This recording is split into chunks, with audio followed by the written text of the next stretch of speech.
Malgré l'ouverture du poste frontière de Rafah et l'entrée plus régulière de nourriture, la situation reste désastreuse pour les 2 millions de Palestiniens, selon le chef du programme de l'ONU pour le développement en visite.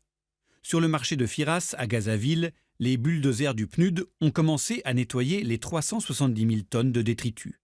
Mais jusqu'ici, cela concerne 0,5% des ruines. À ce rythme, selon l'ONU, il faudra 7 ans pour nettoyer Gaza. Si Gaza est menacé d'immobilisme, en Cisjordanie, Israël accélère au contraire sa reprise en main. Objectif, démanteler les accords d'Oslo.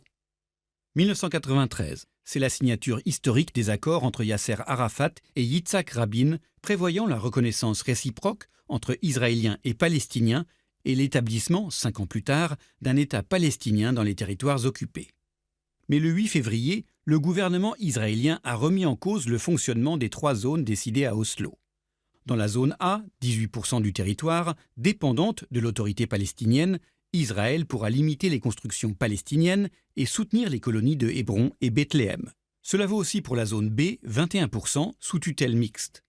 Enfin, dans la zone C, 61%, sous contrôle israélien, où se trouvent la plupart des colonies juives, l'achat de terres par des colons sera facilité. Depuis octobre 2023, plus de 1000 Palestiniens ont été tués par l'armée et les colons en Cisjordanie. À l'ONU, 85 États ont dénoncé ces décisions que l'autorité palestinienne qualifie d'annexion de fait. Mais Bezalel Smotrich, le ministre israélien chargé des colonies, est clair : nous renforçons notre emprise sur le terrain et mettons fin à l'idée d'un État palestinien. Faute de pression de la communauté internationale et des États-Unis, la paix dans les territoires occupés paraît plus lointaine que jamais.